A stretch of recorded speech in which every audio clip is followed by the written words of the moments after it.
करने के लिए मेरी सरकार पूरी तरह प्रतिबद्ध है। जय हिंद, जय कर्नाटक। ರಾಜ್ಯಪಾಲರು ಕೇಂದ್ರ ಸರ್ಕಾರದ ಕೈಗೊಂಬೆಯಂತೆ ವರ್ತಿಸಿದ್ದಾರೆ. ಅವರು ತಯಾರು ಮಾಡಿದಂತ ಭಾಷಣವನ್ನು ಓದಾಗಿಲ್ಲ. ಸಚಿವ ಸಂಪುಟ ಏನ್ ತಯಾರು ಮಾಡ್ತದೆ ಭಾಷಣ, ಆ ಭಾಷಣವನ್ನು ಓದಲೇಬೇಕು. ಜಂಟಿ ಅಧಿವೇಶನ ಉದ್ದೇಶಿಸಿ ಭಾಷಣ ಮಾಡ್ತಕ್ಕಂಥದ್ದು ಸಂವಿಧಾನದ ರೀತಿಯ ರಾಜ್ಯಪಾಲರ ಕರ್ತವ್ಯ. ಇದನ್ನ ನಮ್ಮ ಸರ್ಕಾರ ಪ್ರತಿಭಟನೆ ಮಾಡ್ತದೆ, ನಮ್ಮ ಪಕ್ಷ ಪ್ರತಿಭಟನೆ ಮಾಡ್ತದೆ, ನಮ್ಮ MLAಗಳು ಪ್ರತಿಭಟನೆ ಮಾಡ್ತಾರೆ, MLCಗಳು ಪ್ರತಿಭಟನೆಯನ್ನು ಮಾಡ್ತಾರೆ. ಸನ್ಮಾನ್ಯ ರಾಜ್ಯಪಾಲರು ಪ್ರತಿ ವರ್ಷದ ಆರಂಭದಲ್ಲಿ ಜಂಟಿ ಅಧಿವೇಶನ ಸೇರಿದಾಗ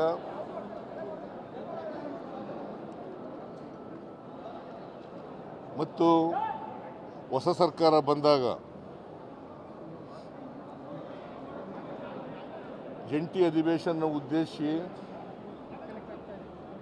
ಭಾಷಣ ಮಾಡ್ತಕ್ಕಂಥದ್ದು ಸಂವಿಧಾನದ ರೀತಿಯ ರಾಜ್ಯಪಾಲರ ಕರ್ತವ್ಯ. ಆರ್ಟಿಕಲ್ 176, 163 ಬಹಳ ಸ್ಪಷ್ಟವಾಗಿ ಹೇಳ್ತದೆ, ರಾಜ್ಯಪಾಲರು ಅವರು ತಯಾರು ಮಾಡಿದಂಥ ಭಾಷಣವನ್ನು ಓದಾಗಿಲ್ಲ.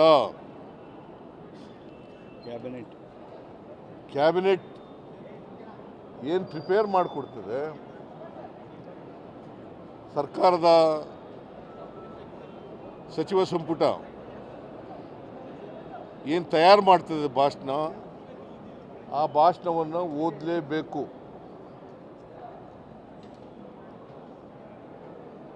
ಇವತ್ತು ಜಂಟಿ ಅಧಿವೇಶನ ಕರೆಯಲಾಗಿದೆ. ಯಾಕೆಂದರೆ ಇದು ಮೊದಲನೇ ವರ್ಷ, ಮತ್ತೆ ಮೊದಲನೇ ಜಂಟಿ ಅಧಿವೇಶನ. ಜೊತೆಗೆ ವಿಶೇಷ ಅಧಿವೇಶನವನ್ನು ಕೂಡ ಕರೆದಿದೆ. ಕಾರಣ ಯಾಕಪ್ಪ ಅಂತಂದರೆ, ಮಹಾತ್ಮ ಗಾಂಧಿ ಉದ್ಯೋಗ ಭರವಸೆ ಯೋಜನೆ ಅದನ್ನು ರದ್ದು ಮಾಡಿ, ಅದನ್ನು ರಿಪೀಲ್ ಮಾಡಿ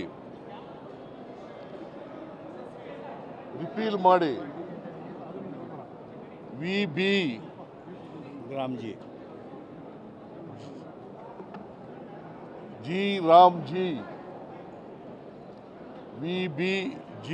ರಾಮ್ಜಿ ಕಾಯ್ದೆಯನ್ನು ಹೊಸದಾಗಿ ಮಾಡಿದ್ದಾರೆ. ನಮ್ಮ ಸರ್ಕಾರದ ತೀವ್ರ ವಿರೋಧ ಇದೆ. ಒಂದು, ಮಹಾತ್ಮ ಗಾಂಧೀಜಿಯವರ ಹೆಸರನ್ನು ತೆಗೆದುಹಾಕಿರ್ತಕ್ಕಂಥದ್ದು. ಎರಡನೇದು, 20 ವರ್ಷಗಳ ಹಿಂದೆ 2005 ಮನಮೋಹನ್ ಸಿಂಗ್ರವರು ಪ್ರಧಾನಮಂತ್ರಿಯಾಗಿದ್ದಾಗ ಅವರು ಡೈರೆಕ್ಟಿವ್ ಪ್ರಿನ್ಸಿಪಲ್ಸ್ನಲ್ಲಿರ್ತಕ್ಕಂಥ ಸಂವಿಧಾನದ ನಿರ್ದೇಶನಗಳಲ್ಲಿರ್ತಕ್ಕಂಥ right to work, right to food, right to education, right to information, ಈ ಕಾಯ್ದೆಗಳನ್ನು ತಂದಿದ್ದರು. ಉದ್ದೇಶ, ರೈಟ್ ಟು ವರ್ಕ್ ಕಾಯ್ದೆ ತಂದದ್ದು ಉದ್ದೇಶ ಏನಪ್ಪ ಅಂತಂದರೆ, ಹಳ್ಳಿಗಾಡಿನಲ್ಲಿರ್ತಕ್ಕಂಥ ಬಡ ಕಾರ್ಮಿಕರಿಗೆ ವರ್ಷದಲ್ಲಿ 100 ದಿನಗಳ ಕಾಲ, ಕನಿಷ್ಠ 100 ದಿನಗಳ ಕಾಲ ಉದ್ಯೋಗವನ್ನು ಕೊಡಬೇಕು ಅಂತಕ್ಕಂಥ ಉದ್ದೇಶದಿಂದ. ಇದರಲ್ಲಿ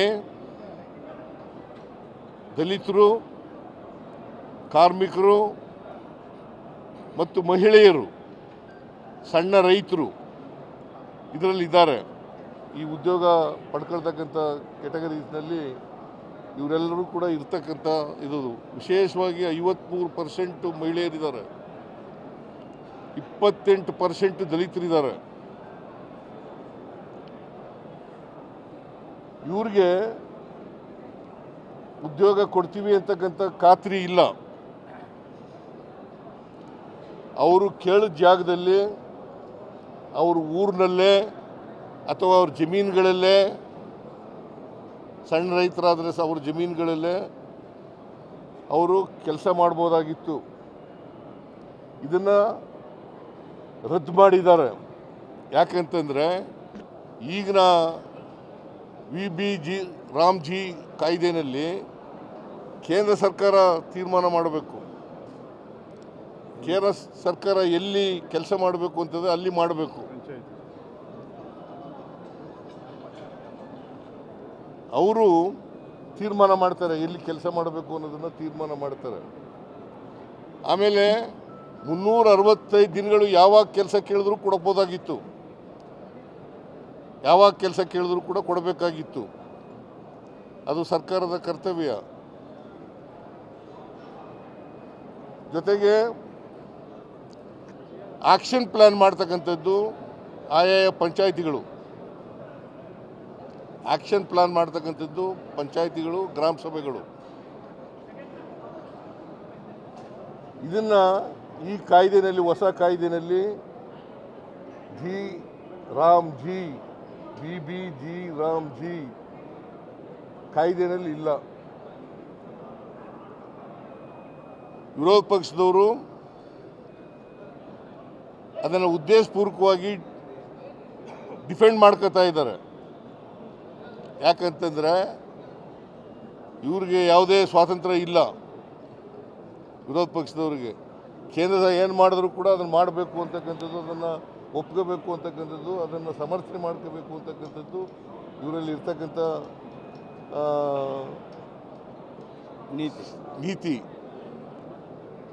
ನೀತಿ. ಅದರಿಂದ ನಾವು ಅದನ್ನು ವಿರೋಧ ಮಾಡಿದ್ದೀವಿ. ಅದನ್ನು ಕ್ಯಾಬಿನೆಟ್ಟು ರಾಜ್ಯಪಾಲರ ಭಾಷಣದಲ್ಲಿ ಸೇರಿಸಿತ್ತು. ಮರುಸ್ಥಾಪನೆ ಮಾಡಬೇಕು ಅಂತ ನಮ್ಮ ಉದ್ದೇಶ ಏನಪ್ಪ ಅಂತಂದರೆ, ಅದರಲ್ಲಿ ಮನ್ರೇಗಾದಲ್ಲಿ ಉದ್ದೇಶ ಏನಪ್ಪ ಅಂತಂದರೆ ಮನ್ರೇಗವನ್ನು ಮರುಸ್ಥಾಪನೆ ಮಾಡಬೇಕು. ಈಗ ತಂದಿರತಕ್ಕಂಥ ಹೊಸ ಕಾಯ್ದೆಯನ್ನು ರದ್ದು ಮಾಡಬೇಕು.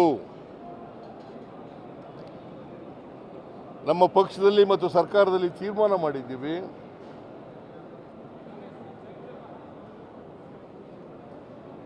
ಮನ್ರೇಗವನ್ನು ಮತ್ತೆ ಪುನರ್ಸ್ಥಾಪನೆ ಮಾಡೋವರೆಗೆ ಹೋರಾಟ ನಿರಂತರವಾಗಿ ನಡೀತದೆ. ಯಾವ ಮಾದರಿನಲ್ಲಿ ಅಂತಂದರೆ,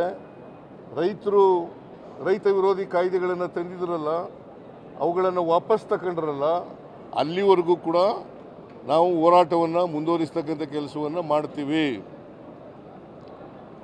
ಆದರೆ ರಾಜ್ಯಪಾಲರು ಕ್ಯಾಬಿನೆಟ್ ತಯಾರು ಮಾಡಿದಂಥ ಭಾಷಣವನ್ನು ಓದ್ದೇನೆ ಅವರೇ ತಯಾರು ಮಾಡಿದಂಥ ಒಂದು ಪ್ಯಾರಾ ಭಾಷಣವನ್ನು ಓದಿ ಸಂವಿಧಾನದ ವಿಧಿಗಳಿಗೆ ವಿರೋಧ ಮಾಡಿದ್ದಾರೆ, ಉಲ್ಲಂಘನೆ ಮಾಡಿದ್ದಾರೆ. 176, 163 ಇಟ್ಸ್ ವೆರಿ ವೆರಿ ಕ್ಲಿಯರ್. ಈ ಶಲ್ राज्य ERC shall read the speech prepared by the cabinet of the government.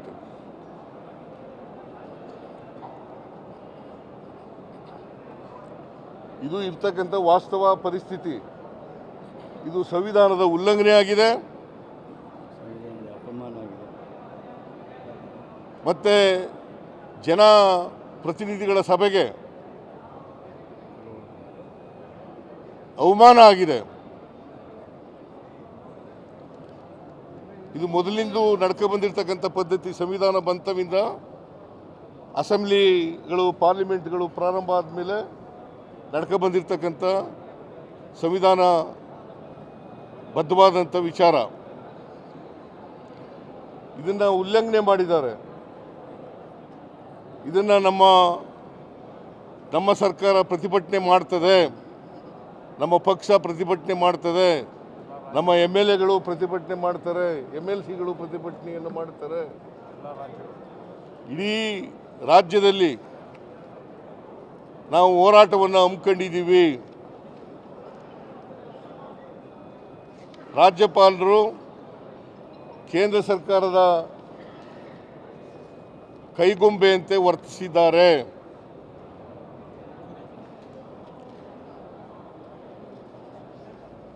ಕೇಂದ್ರ ಸರ್ಕಾರ ಅವರ ಮಾಡಿರ್ತಕ್ಕಂಥ ತಪ್ಪನ್ನು ಮುಚ್ಚಿಕೊಳ್ಳಲಿಕ್ಕೋಸ್ಕರ ರಾಜ್ಯಪಾಲರ ಕೈಲಿ ಬೇರೆ ಭಾಷಣವನ್ನು ಓದಿಸಿದ್ದಾರೆ.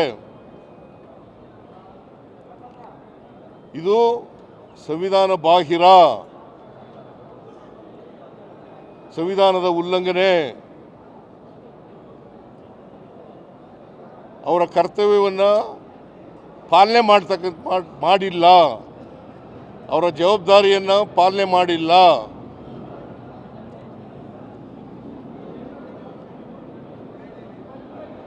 ನಾವು ಓದಿರ್ತಕ್ಕಂಥ ಭಾಷಣ ಈಗಾಗಲೇ ಎಲ್ಲ MLAಗಳಿಗೆ MLCಗಳಿಗೆ ಡಿಸ್ಟ್ರಿಬ್ಯೂಟ್ ಮಾಡಿದ್ದೀವಿ.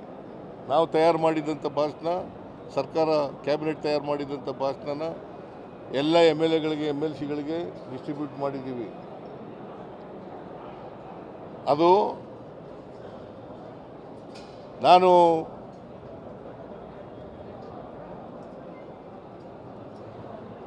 ಮತ್ತೆ ನಿಮ್ಮ ಜೊತೆ ಮಾತಾಡ್ತೀನಿ. ನಾನು ಗಾಂಧೀಜಿ ಹೆಸರನ್ನು ಕೂಡ ತೆಗೆದುಬಿಟ್ಟಿದ್ದಾರೆ.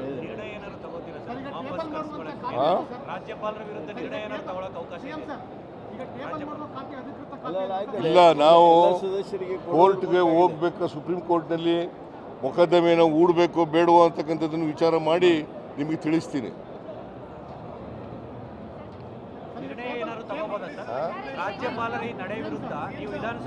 ಇಲ್ಲ, ನಾನು ಈಗ ಕೂತ್ಕೊಂಡು ಮಾತಾಡ್ತೀನಿ, ಬೇರೆ ಮಂತ್ರಿಗಳ ಜೊತೆ ಮಾತಾಡ್ತೀನಿ, ಲಾ ಮಿನಿಸ್ಟರ್ ಜೊತೆಲೂ ಮಾತಾಡ್ತೀನಿ. ಮಾತಾಡಿ ಅಂತಿಮವಾಗಿ ನಿಮಗೆ ತಿಳಿಸ್ತೀನಿ. New year, the governor has to address the joint session and he has to read the speech prepared by the cabinet. That is constitutional because 176 of the Indian Constitution, Article 176 of the Indian Constitution and 163 of the Constitution says he or she, governor, shall read the speech prepared by the government or cabinet. Today, instead of speaking the speech prepared by the cabinet, he spoke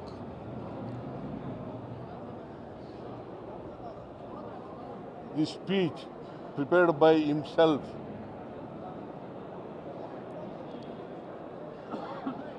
That against the constitution, provisions of the Constitution, Indian Constitution. It clearly violates Article 176 and 163 of the Indian Constitution. Therefore, it is not going to be the speech of the governor.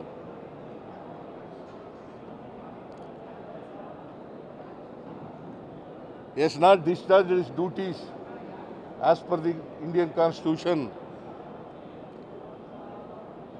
He has not discharged his responsibilities as prescribed by the Indian Constitution.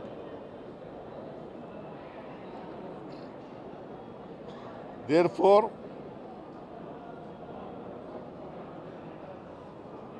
we are going to protest against the attitude of the speaker. Governor, sorry. Governor. Are you going to approach the Supreme Court constitutional bench? We are examining to approach the Supreme Court or not. We will let you know. Sir, in fact, the BJP guys are protesting against the Sir, the governor was carried out, sir. CM, sir. Gentlemen, Law Minister will say something. gentlemen, today is the black day in the history of democracy. A governor who is supposed to be a guardian of the constitution, he has violated, insulted, failed in discharging his duties as governor. Governor is liable to address the joint session, not just being present or greet members. He shall address the joint session, and that joint session address shall be prepared by the cabinet, and whatever cabinet recommends, that is to be addressed by the governor, which he has failed in reading that, addressing that. That's why he has failed. He has insulted the constitution, for which we will think of. Our chief minister has called the people concerned, and we will discuss and we will take appropriate decision. This is nothing but the insult to the constitution of India. ಸಂವಿಧಾನಕ್ಕೆ ಅಪಮಾನ ಮಾಡಿರ್ತಕ್ಕಂಥ governor ಈ ನಡೆಗೆ ನಾವು ಸರ್ಕಾರ ಇವತ್ತು ಪ್ರತಿಭಟಿಸ್ತಾ ಇದೆ. ಏನಿತ್ತು ಈ ಭಾಷಣದಲ್ಲಿ? ನರೇಗಾನ ರದ್ದುಪಡಿಸಿ ನಮ್ಮ ಕನ್ನಡಿಗರ ಉದ್ಯೋಗದ ಹಕ್ಕನ್ನೇನು ಕಿತ್ಕೊಂಡಿದ್ದೀರಿ, ಆ ಉದ್ಯೋಗದ ಹಕ್ಕು ಬರಬೇಕು, ಮರುಸ್ಥಾಪನೆ ಆಗಬೇಕು. ಅದನ್ನು ಹೇಳೋದು ತಪ್ಪ? ನಮ್ಮ ಕರ್ನಾಟಕಕ್ಕೆ ಮಾನ್ಯ ಮುಖ್ಯಮಂತ್ರಿಗಳು ಕೊಡ್ತಕ್ಕಂಥ ಬಜೆಟ್ಗಳ ಯಶಸ್ಸನ್ನು ನೋಡಿ ಇನ್ಸೆಂಟಿವ್ ಕೊಡಬೇಕು. ಅದರ ಬದಲಾಗಿ ಡೆವಲ್ಯೂಷನ್ ಆಫ್ ಫಂಡ್ಸ್ ಮುಖಾಂತರ ನಮಗೆ ಬರಬೇಕಾದದ್ದು ಹಣವನ್ನು ಹಿಡಿದಿಟ್ಕೊಳ್ತಕ್ಕಂಥದ್ದು. ಬರ ಬಿದ್ದಂಥ ಪರಿಸ್ಥಿತಿಯೊಳಗೂ ಸಹಿತ ನಮಗೆ ಪರಿಹಾರ ಕೊಡದೆ ನಾವು ಸುಪ್ರೀಂ ಕೋರ್ಟ್ಗೆ ಹೋಗಬೇಕಾಗಿರ್ತಕ್ಕಂಥ ಪರಿಸ್ಥಿತಿ ಬಂದಿರೋದು. ಭದ್ರಾದಲ್ಲಿ ನೀಡಬೇಕಾಗಿರ್ತಕ್ಕಂಥ ಹಣ ನೀಡದೇ ಇರತಕ್ಕಂಥದ್ದು. ಯಾವ ನಮ್ಮ ಮೂಲಭೂತವಾಗಿರ್ತಕ್ಕಂಥ ಹಕ್ಕಿದ್ದು ಅದಕ್ಕೆ ವ್ಯತಿರಿಕ್ತವಾಗಿ ಕೇಂದ್ರ ಸರ್ಕಾರ ನಡೆದಿರೋದ್ರಿಂದ ಈ ಫೆಡ್ರಲ್ ವ್ಯವಸ್ಥೆಯೊಳಗೆ ಈ ಒಂದು ಫೆಡ್ರಲ್ ವ್ಯವಸ್ಥೆಯ ಕ್ರೆಡಿಬಿಲಿಟಿ ಕಡಿಮೆ ಮಾಡ್ತಕ್ಕಂಥ ಕೆಲಸ ಕೇಂದ್ರ ಸರ್ಕಾರ ಮಾಡ್ತಾಯಿದ್ರೆ, ಅದಕ್ಕೆ ಪೂರಕವಾಗಿ ಇವತ್ತು ರಾಜ್ಯಪಾಲರು ನಮ್ಮ ಭಾಷಣವನ್ನು ಓದದೆ ತಾವು ವಾಪಸ್ಸಾಗಿದ್ದಾರೆ. ಇದು ಸಂವಿಧಾನಕ್ಕೆ ಮಾಡಿರ್ತಕ್ಕಂಥ ಅಪಚಾರ. ಆಮೇಲೆ ಮನ್ರೇಗಾಕ್ಕೂ ಇದಕ್ಕೂ VBG ರಾಮ್ಜಿಗೂ ವ್ಯತ್ಯಾಸ ಏನು ಅಂತಂದರೆ, ಸರ್ಕಾರದ ಮೇಲೆ ಹೊರೆ ಹೊರಿಸ್ತಕ್ಕಂಥ ಕೆಲಸವನ್ನು ಕೇಂದ್ರ ಸರ್ಕಾರ ಮಾಡ್ತಾರೆ 40%. ಯಾಕೆಂತಂದರೆ ಹಿಂದೆ ವೇಜಸ್ ಪೂರ ಅವರೇ ಕೊಡ್ತಿದ್ರು, 100%. ಕೇಂದ್ರ ಸರ್ಕಾರನೇ ಕೊಡ್ತಾ ಇತ್ತು. ಮನ್ರೇಗಾ ಆಕ್ಟ್ ಪ್ರಕಾರ ಪೂರ ವೇಜಸ್ಸನ್ನು ಅವರೇ ಕೊಡ್ತಕ್ಕಂಥದ್ದು ಇತ್ತು. ಈಗ ರಾಜ್ಯ ಸರ್ಕಾರ 40%, ಕೇಂದ್ರ 60% ಅಂತ ಮಾಡಿದ್ದಾರೆ. ಸೊ ಅದರಿಂದ ಈ ಮೂಲಭೂತ ಹಕ್ಕಿದೆಯಲ್ಲ, ಇಟ್ಸ್ ಎ ಕಾನ್ಸ್ಟಿಟ್ಯೂಷನಲ್ ರೈಟ್ ಬಡವರದು. ಈ ಕಾನ್ಸ್ಟಿಟ್ಯೂಷನಲ್ ರೈಟ್ನೇ ಕಿತ್ಕೊಳ್ತಕ್ಕಂಥ ಕೆಲಸವನ್ನು ಮಾಡಿದ್ದಾರೆ. ಮತ್ತಷ್ಟು ವಿಶೇಷ ವಿಡಿಯೋಗಳನ್ನು ನೋಡಲು ಮತ್ತು ಹೊಸ ವಿಡಿಯೋಗಳ ಬಗ್ಗೆ ತಿಳಿಯಲು ಈ ದಿನ .com ಯೂಟ್ಯೂಬ್ ಚಾನೆಲ್ ಸಬ್ಸ್ಕ್ರೈಬ್ ಮಾಡಿ ಮತ್ತು ಬೆಲ್ ಐಕಾನ್ ಕ್ಲಿಕ್ ಮಾಡಿ.